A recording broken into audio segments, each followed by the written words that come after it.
ஜனநாயகன் வந்து அங்க வெற்றி பெற்றி இருக்கிறது. அரசாங்கத்துக்கு அதிகப்படியான வருமானம் கொடுத்திருக்கிறாங்க. கூட்டத்தை நெருங்க விடுவது என்பது அவருக்கு உயிருக்கு ஆபத்து இருக்கிறது என்ற சூழ்நிலை இருக்கிறது. ஏதோ பொருளை வாங்கி கொடுத்தாரு, அவங்களை எல்லாம் தனியா போய் சந்திச்சாங்கிறதுக்காக உடனே இந்த பிசிறு வேண்டாம் அப்படின்னு தூக்கி போட்டாங்க. ரசிகர் மன்றத்திலேயோ வேற எதுலேயோ நீங்கள் பணியாற்ற வேண்டாம், உங்கள் குடும்பம் ஒதுக்கி வைக்கப்படுகிற அன்னைக்கு செவனியன் இருக்கும்ல. ஓட்டு பொறிக்குமா எங்களுக்கு பதவி வேணும், போராடும் தமிழ் பெண்கள் வைங்க. ஒரு 5 கட்சி இருக்கோம்னா அந்த சின்னதான் இருக்க போகுது, நீங்க எதுலயா ஓட்டு போட்டுதான் ஆகணும். அதனால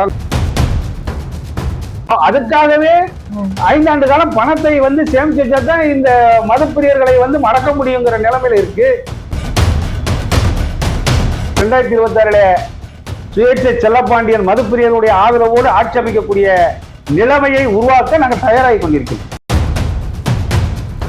பெண்கள் கையிலே கொடுத்தால் எங்களுக்கு 3000 கொடுக்கணும். இந்த தேர்தலில் வந்து தீர்மானிக்கக்கூடிய சக்தியா நாங்க இருக்கோம்.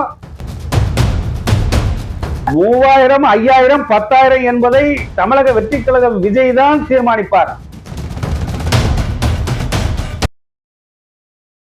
சார் வணக்கம். மலேசியால மிக பிரம்மாண்டமாக ஜனநாயகனுடைய ஆடியோ ரிலீஸ் நடந்திருக்குது.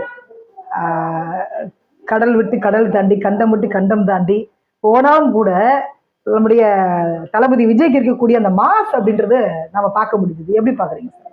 இப்ப மலேசியால போய் ஒருத்தர் நிகழ்ச்சி நடத்துறாங்கன்னா, மலேசியா சிங்கப்பூர் என்பது அங்க வந்து தொழில் வளர்ச்சியெல்லாம் கிடையாது. அங்க வந்து ஒன்லி ட்ரேடிங் தான், டூரிஸ்ட் பிளேஸ் தான். அங்க வந்து என்ன சரக்கு வருது, என்ன போகுது, அதுக்கு என்ன கமிஷன் கொடுப்பா, இதுதான் கதை.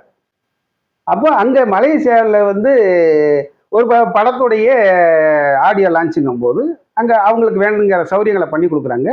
மிகப்பெரிய சாதனை அங்கே என்னன்னா, இந்த ஜனநாயகம் படம் அன்னைக்கு ஆடியோ லான்ச்சில் இதுவரை இல்லாத அளவுக்கு இந்த 2025 மிகப்பெரிய வருமானத்தை வந்து மலேசியா அரசுக்கு கிடைச்சிருக்குங்கிற ஒரு தகவல் வந்திருக்கு. அதனால அந்த பெருமை ஜனநாயகன் விஜய்க்கு சாரும். அவன் கட்டுப்பாடு வச்சுட்டாங்க. கொடி இருக்கக்கூடாது, தாவேக்கா கொடி இருக்கக்கூடாது, கோஷம் இருக்கக்கூடாது, ஒழுக்கமா கரெக்டா வரணும்னா அங்க மலேசியாவில் இருக்கக்கூடிய இந்த தமிழர்கள் காமிக்கிறாங்க. எங்க அங்க ஒரு கொடியை காமிச்சாங்க, அதுக்கப்புறம் அதையும் இது பண்ணிட்டாங்க. அங்க கட்டுப்பாட்டோடு கண்ணியமாக நடந்தது. ஜனநாயகனுடைய ஆடியோ லான்ச் நடந்தது. இவர் அங்க கடைசியில நான் என்ன சொல்ல வரேன் அப்படின்னு கடைசி படங்கிற மாதிரி எல்லாம் கொஞ்சம் ரொம்ப ஃபீல் பண்ணாரு. அரசியலும் பேசினாங்க, அதான் பேசினாரு, அது நாசுக்கா பேசினாரு. ஆனா இதே உங்களுக்கு பல்லடத்துல வெள்ளும் தமிழ் பெண்கள்ல கனிமொழியோ உதயநிதியோ ஸ்டாலினோ துளி கூட விஜயை பத்தியோ ஒரு நாசுக்கன் நக்கலங்கிற பேச்சே கிடையாது. நாங்க என்ன திட்டம் செஞ்சுக்கிற மாதிரி இருந்தாங்க. அங்க எதுக்கு சொல்ல வரேன்னா, ஜனநாயகன் வந்து அங்க வெற்றி பெற்றி இருக்கிறது. அவருடைய சந்திரசேகருடைய அப்பாவுக்கு உரிய மரியாதை கொடுத்திருக்கிறாரு. அங்க என்ன சொல்றாரு, தந்தைக்கு மரியாதை கொடுக்கணுங்கிற அளவில் அவர் கொடுத்துருக்கிறாரு. அப்பா அம்மா போய் அங்கே நம்ம பொத்தமலை முருகப்பெருமானை வந்து வணங்கிட்டு வந்திருக்கிறாங்க. அதனால் அவங்க மதச்சார்பற்ற ஒரு நிலையை தான், நாங்கள் கிறிஸ்டினாக இருந்தால் கூட நாங்கள் எல்லா தெய்வங்களையும் கும்பிடுவோங்கிற மாதிரியெல்லாம் அங்கே ஒரு இதை உருவாக்கியிருக்கிறார் புரட்சி இயக்குனர் சந்திரசேகர் அவர்கள். மிகப்பெரிய வெற்றி. அதோடு இங்கே வாராரு. அங்கே அவ்வளவு கட்டுப்பாட்டோட அரசாங்கம் வச்ச கட்டுப்பாட்டோட கோஷம் போடல, கொடி பிடிக்கிறதெல்லாம் மேக்ஸில் தவிர்த்துட்டாங்க. கட்டுப்பாட்டோட முடிச்சுட்டு நல்லபடியா அனுப்பியிருக்காங்க. இங்க விமான நிலையத்துல இறங்குனா இடிச்சு கீழே தள்ளிட்டார் விஜய். காருக்குள்ள ஏற முடியல அவரால். ஏங்க அதுலயும் இன்னொன்னு பாத்தீங்கன்னா இப்படியும் பாரு, அது அதாவது அதுலயே என்ன பண்றாங்க, ஏதோ அவர் தள்ளாடிட்டு வர்றாரு, வரும்போது பிளைட்லயே கும்மி அடிச்சுட்டு வந்த மாதிரிலாம் சொல்றாங்க. அது எந்த அளவுக்கு உண்மைன்னு தெரியல. ஆனா அந்த விமான நிலையத்துக்குள்ள வந்துட்டு நீங்க இங்க மாஸ்க் காட்ட வேண்டிய அவசியம் இல்லை. இது வந்து வன்மையாக கண்டிக்கத்தக்கது. யாரு அவர் சொந்தமாக வைத்திருக்கின்ற பாதுகாவலராக இருக்கட்டும், அவருக்கு பாதுகாப்பு கொடுக்கின்ற அதிகாரிகளா இருக்கட்டும், அங்க விமான நிலையத்திலிருந்து இறங்கி வராருன்னா சும்மா அவர் நெருக்கமாக இருந்துகிட்டு இருக்காங்க. அது பக்கத்துல ரொம்ப நெருக்கமாக அந்த கூட்டத்தை நெருங்க விடுவது என்பது அவருக்கு உயிருக்கு ஆபத்து இருக்கிறது என்ற சூழ்நிலை இருக்கிறது. இன்னும் அவர் விஜய் அவர்கள் ஒரு அசால்ட்டாக தான் இருக்கிற மாதிரி தெரியுது. அவருடைய பாதுகாப்பு இன்னும் வந்து கேள்விக்குறியா தான் இருக்கிற மாதிரி எனக்கு வேதனையா இருக்கிறது. ஆகவே தயவுகூர்ந்து விஜய் அவர்கள் 2026 இந்த தவறை நீங்கள் சரி செய்து கொண்டால்தான் நன்றாக இருக்கும் என்பதை நினைக்கிறேன். நியூ இயர்ல என்ன சரவெடி வெடிக்க போறான்னு தெரியல. அது சிவகாசி சரவெடியா சேலம் மாநாடு நடத்த போறாங்க, அதை பத்தி பதில் இல்லை. பல்லடத்துல வந்து வெல்லும் தமிழ் பெண்கள்ல அங்க பெண்களுக்காக நாங்க என்னென்னலாம் செஞ்சோங்கிற சொல்றாங்க. ஒரு பெண் காளியம்மாள் வந்து மிகப்பெரிய பேச்சாளர், அண்ணன்னு தமிழ்நாடு முழுவதும் முழங்கி கொண்டு வந்தவர். பூம்புகார் பகுதியில் இருக்கிறவங்களுக்கு அவங்க பெண்களுக்கு ஏதோ வாங்கி கொடுத்தாரு, ஏதோ பொருள் வாங்கி கொடுத்தாரு, அவங்களை எல்லாம் தனியா போய் சந்திச்சாங்கிறதுக்காக உடனே இந்த பிசுறு வேண்டாம் அப்படின்னு தூக்கி போட்டாங்க. டாஸ்மாக் கடைகளே கிளைகள், மனமயில் மன்றமே எங்களை மன சிந்தனையையும் அங்க அரசியல் பயிற்சி பெற்ற. அதனால எந்த ரூட்ல போறாங்கிறத நாங்க இங்க இருந்தே கண்டுபிடிச்சிருவோம். மதுப்பிரியர்கள் என்னைக்கும் வந்து மனசுல எதுவும் வச்சுக்கிட மாட்டாங்க, வெளிப்படையா பேசிடுவாங்க. அதனால நாம் தமிழர் கட்சி வந்து காளியம்மாளை அலட்சியம் செய்யறது. தமிழக வெற்றி கழக விஜய் அவர்கள் இன்னைக்கு அஜிதாவை வந்து ஏதோ ஒரு பதில சொல்லியிருக்கலாம். அதுவும் வளர்ற பிள்ளைதான், ஒரு பக்குவப்பட்டது, அரசியல பக்குவப்பட்டது, இல்ல வேற கட்சியில இருந்து வந்திருக்கு அப்படின்னு சொன்னா நீங்க அதை வந்து அலட்சியம் செய்யலாம். இது அந்த பல கட்சிக்கு மாறி இப்பதான் வந்தது என்ன, அப்ப அதை வந்து அலட்சியம் செய்யலாம். ஆனா உனக்காகவே ரசிகையா இருந்து ரசிகர் மன்றத்திலே பணியாற்றி இன்னைக்கு கட்சியில வந்து தூத்துக்குடி மாவட்டத்தில் பல நலத்திட்டங்களை செஞ்சு உன்ட்ட ஏதோ ஒரு மாவட்ட தலைவர் வாங்கினா நீ என்ன செஞ்சிருக்கணும். அது இன்னைக்கு மருத்துவமனையில சிகிச்சை பெற்று வருவதாக கூட தகவல் வருகிறது. ஒரு ஆறுதலா ஒரு வார்த்தையை சொல்லிட்டீங்கன்னா கூட இல்ல, இருந்தாலும் வந்து காரை போய் மறிக்கிறது அப்படின்றது ஏற்கனவே வந்து டிவிக்கு மேல நிறைய விமர்சனங்கள் முன்வைக்கும் பொழுது தற்கொலை முயற்சின்னு வேற தலைப்பு செய்தியா போட்டாங்க. அப்ப இது கட்சிக்கு வந்து மிகப்பெரிய ஒரு இதை ஏற்படுத்தலாம். நீங்க இது வந்து நானும் ஏற்றுக்கொள்ள முடியாது. இது மாவட்ட வாரியா ஒவ்வொருத்தரும் பிளாக்மெயில் பண்ண ஆரம்பிச்சாருன்னா ஒரு தலைவன் வந்து யாருக்கெல்லாம் பதில் சொல்ல முடியாது. இருந்தாலும் ஏதோ ஒரு அசம்பாவிதம் ஒரு பெண் என்ற அதாவது தமிழ்நாட்டுடைய அரசியலுக்கு எந்த பெண்கள் வந்தாலும் யாரை இவனை வச்சிருக்கான் அவனை வச்சிருக்கான் ஏதாவது ஒரு பாலியல் ஒரு சொல்லி அந்த மாதிரி சொல்லிடுறாங்க. ஆனா அதையும் தாண்டி ஒரு பெண்மணி தமிழக வெற்றி கழகத்துல பாடுபட்டவள் வந்து கேட்கிறாருன்னா ஒரு வார்த்தை அப்படி கண்ணாடி கீழே இறக்கி விட்டுட்டு இருமான ஒரு சிக்னல் கொடுத்தா போதும், ஒருமா நான் பாத்துக்கிறேன்னு. இன்னொரு விஷயம், நீங்க அரசியல் ரீதியா அதை பார்க்கணும். டிவிக்கே வந்து இப்ப விஜய் வந்து ஏன் கொடுக்கல அப்படின்னா அஜிதாவுடைய அண்ணன் வந்து அனிதா ராதாகிருஷ்ணனுடைய ஆதரவாளராக அவர் இருக்கிறார். அதாவது அதாவது விஜய் ரசிகர் மன்றத்துல இருந்த அவருடைய அண்ணன் வந்து ஒரு குற்ற வழக்குல போறாரு. உடனே அவங்கள குற்ற வழக்கை விட்டு நீக்கிறாங்க. குற்ற வழக்குல இருந்ததுனால ரசிகர் மன்றத்துல நீக்கிறாங்க. அவரு போய் அடைக்கலமாக திமுக போய் ஐக்கியமாயிடுறாரு. இந்த அம்மா என்ன பண்ணுச்சு, இது நீங்க என்ன செஞ்சிருக்கணும்னா அப்பவே நீங்க கண்டிச்சிருக்கலாம். அதாவது உங்க அண்ணன் வந்து குற்ற வழக்குல இருக்கிறாரு, உங்க குடும்பத்துல உள்ளவங்களை வந்து எங்க ரசிகர் மன்றத்திலேயோ வேற எதுலயோ நீங்கள் பணியாற்ற வேண்டாம், உங்கள் குடும்பம் ஒதுக்கி வைக்கப்படுகிறது அன்னைக்கே செவனியா இருக்கும்ல. இல்ல அதை பண்ணிருப்பாங்க. அரசியல் ரீதியானதான் ஒரு முடிவு எடுக்க முடியும். ஒரு மாவட்ட செயலாளர் பொறுப்பு என்பது வந்து பெரிய பொறுப்பு, அது வந்து சர்வசாதாரணமா தூக்கி எது இருந்தாலும். இன்னொரு விஷயம் வந்து பாத்தீங்கன்னா நீங்க டிவிக்கே மட்டும் இல்ல சார், எல்லா கட்சிகளுமே வந்துட்டு பகுதி அந்த பகுதியில எந்த சமூகம் வந்து நீங்க இதைத்தான் பார்க்கணும். அஜிதாவுடைய எப்படி காரை மறிச்சாரோ எப்படி புலம்புனாரோ அதே போலதான் அண்ணா அறிவாலயத்துல கார்ல ஏற போறாரு ஸ்டாலின். புதுக்கோட்டை மாவட்டத்தை சேர்ந்த ஒரு எம்எல்ஏ வந்து அண்ணா அறிவாலயத்துக்கு முன்னாடி வந்து விட மாட்டேங்காங்க, ஒரு எம்எல்ஏவே விட மாட்டேங்காங்க. அப்ப அவரு சத்தம் போடுறாரு. அப்ப உடனே ஒரு ஸ்டாலின் என்ன கண்டுக்கலாம் போயிட்டாரா என்ன சலசலப்புன்னு கூப்பிட்டு அங்க பக்கத்துல வர வச்சு அதுதான் திமுக இன்னைக்கு வரைக்கும் நிலைச்சு நிக்குது. இப்ப நடந்தது அந்த அஜிதா நிகழ்வுக்கு ஒரு 10 நாளைக்கு முன்னாடி நடந்தது, திமுக நடந்தது. உடனே அவரு ஸ்டாலின் பார்வையில நடந்த உடனே கூப்பிட்டு அழைச்சாரு. சார் இப்ப போக வேண்டியதானே சார், தூய்மை பணியாளர்கள் போராட்டம் பண்றாங்க, இடைநிலை ஆசிரியர்கள் போராட்டம் பண்றாங்க, ஏன் இப்ப அந்த ஸ்பாட்டுக்கு ஏன் போகல? வெல்லும் தமிழ் பெண்கள் என்ன வெல்லும் தமிழ் பெண்கள் புரியல சார் எனக்கு அந்த கேள்வி வருது. ஒரு பக்கம் நீங்க அந்த மாநாடு நடத்துறீங்க, வெல்லும் தமிழ் பெண்கள் நடத்துறீங்க, இந்த பக்கம் பாத்தீங்கன்னா கூண்டோட குண்டுகட்டா வந்து கைது பண்ணிட்டு இருக்காங்க. இடைநிலை போராசிரியர்கள் என்ன கேட்கறாங்க, சம வேலை சம ஊதியம். நீங்க சொன்ன தேர்தல் அறிக்கை இது, அதைத்தான் கேட்கறாங்க, அதை நிறைவேற்றுங்கன்னு அவங்க கேட்கறாங்க.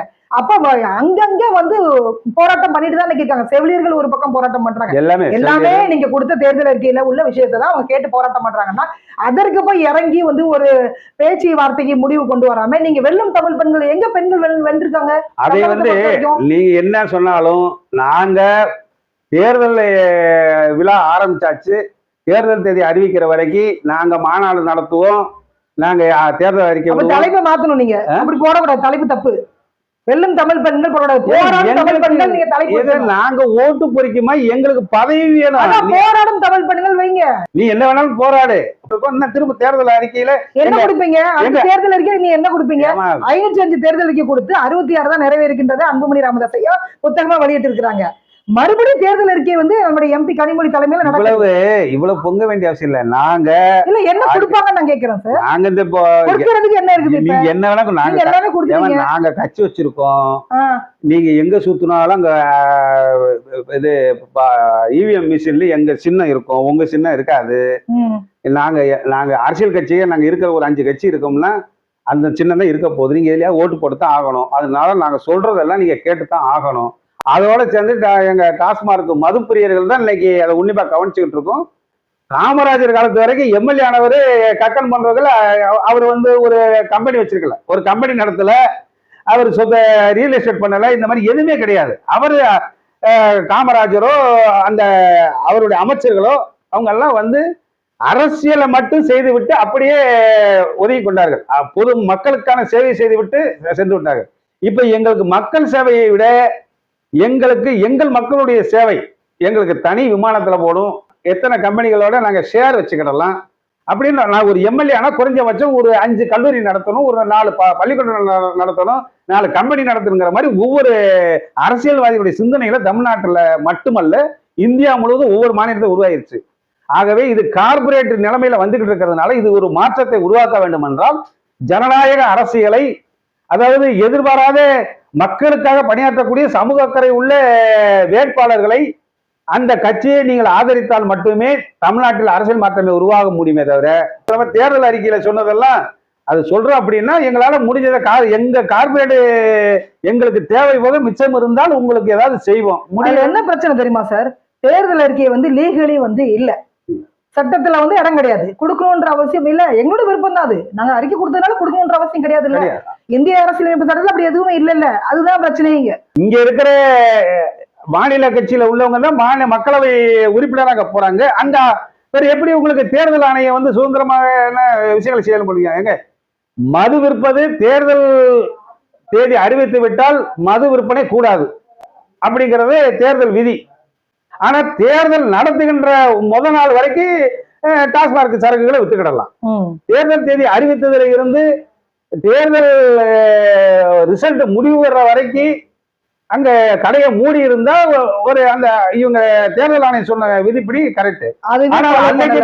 தேர்தல் தேதி அறிவித்ததுல இருந்து சேர்ந்து பல கோடி போகுது. அப்போ அதுக்காகவே 5 ஆண்டு காலம் பணத்தை சேமிச்சு வச்சாதான் இந்த மதுப்பிரியர்களை மடக்க முடியுங்கிற நிலைமையில இருக்கு. அத பெண்களாக இருந்தாலும் ஆண்களாக இருந்தாலும் அவர்களுக்கு ஒரு கவர்ச்சிகரமான திட்டங்களை சொல்ல வேண்டும். அதன் மூலமா நம்ம பதவி சுகம் அடையலாம் என்று காஷ்மீர் முதல் கன்னியாகுமரி வரை அனைத்து மாநில அரசியல்வாதிகளுக்கு அது புரையோடி போயிருச்சு. இதை மாற்ற வேண்டும் என்று சொன்னால் இந்த வருகின்ற 2026 இந்த பகுத்தறிவு பூமியிலே நல்ல அரசியல் கட்சிகளை தேர்ந்தெடுத்து ஒரு கக்கன் போன்றவர்கள், ஒரு காமராஜர் போன்ற நல்ல தலைவனை நீங்கள் சிந்தித்து செயல்பட்டு எடுத்தால்தான் அரசியல் மாற்றம் வரும் என்பதை தமிழ்நாடு மதுகுடிப்போர் விழிப்புணர்வு சங்கம் பதிவு செய்யும். உங்களுக்கு 3000 5000 மது பிரியர்களுக்கு ஏதாவது கொடுக்குறாங்களா?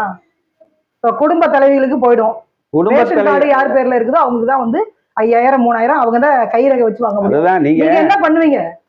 1926 சுயேட்சையாக முதல்வரானவர் சுப்பராயன். அன்னைக்கு சமூக நீதி கட்சியும், இன்னைக்கு சமூக நீதி கட்சியை பத்தி பேசுகின்ற திமுகவுக்கும் சொல்றேன், திகாவுக்கும் சொல்றேன், எல்லாத்துக்கும் எல்லா அக்காவுக்கும் சொல்றேன், அது அதிமுகவுக்கும் சொல்றேன். 1926 சமூக நீதி கட்சியவே கையில் வைத்துக் கொண்டு முதல்வரானவர் சுப்பராயன், நாமக்கல் சுப்பராயன்.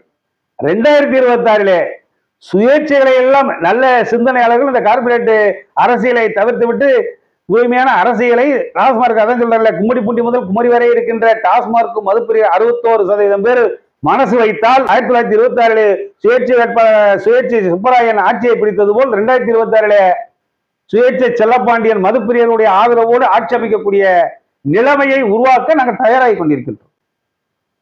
கேட்ட கேள்விக்கு பதில் சொல்லியா சார்? என்னது 3000 5000? அப்படி நாங்கள் ஆட்சி அமைக்காமல் நீங்களே ஆட்சி அமைக்க வேண்டும் என்றால் 3000 பெண்களுக்கு பெண்கள் கையிலே கொடுத்தால் எங்களுக்கு 3000 கொடுக்கணும்.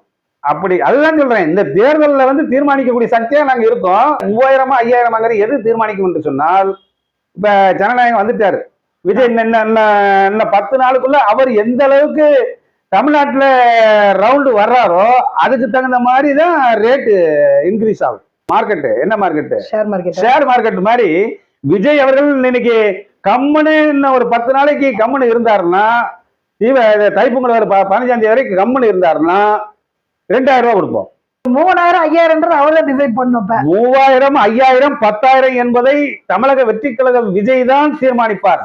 ஆகவே ஐயா தயவு கூர்ந்து விஜய் அவர்களே, ஆட்சியில் இருக்கின்றவர்கள் பதறுகின்ற அளவுக்கு நீங்கள் சுற்றி வந்தால் பாட்டில் பிரியர்கள் இந்த புத்தாண்டை புத்துணர்ச்சியோடு கொண்டாடுவார்கள். எங்களுக்கும் கொஞ்சம் வேணுங்கிற அளவு கவனிப்பார்கள். அந்த 1ஆம் தேதியிலிருந்து விடாமல் நீங்கள் 15 நாள் தமிழகம் முழுவதும் அடுத்தடுத்து திட்டங்களை வைத்தால் எங்களுக்கு பொங்கல் பரிசு பொங்கிக் கொண்டு எப்படி ஈரோடு தேர்தலை 25,000 கொடுத்தார்களோ 25,000 வரைக்கும் கூட கொடுக்க வாய்ப்பு இருக்கிறது. அது உங்கள் கையில் இருக்கிறது. வெள்ளி கொலுசெல்லாம் விட்டுட்டீங்க ஈரோட்ல. வெள்ளி நாங்க அதுக்குள்ள வாங்கிடுவோமா? நாங்க அதாவது விஜய் அவர்கள் இந்த 3000 5000 என்பதை நீங்கள் 25,000க்கு கொண்டு போய் நிறுத்த வேண்டும் என்று உங்களை அன்போடு கேட்கிறேன்.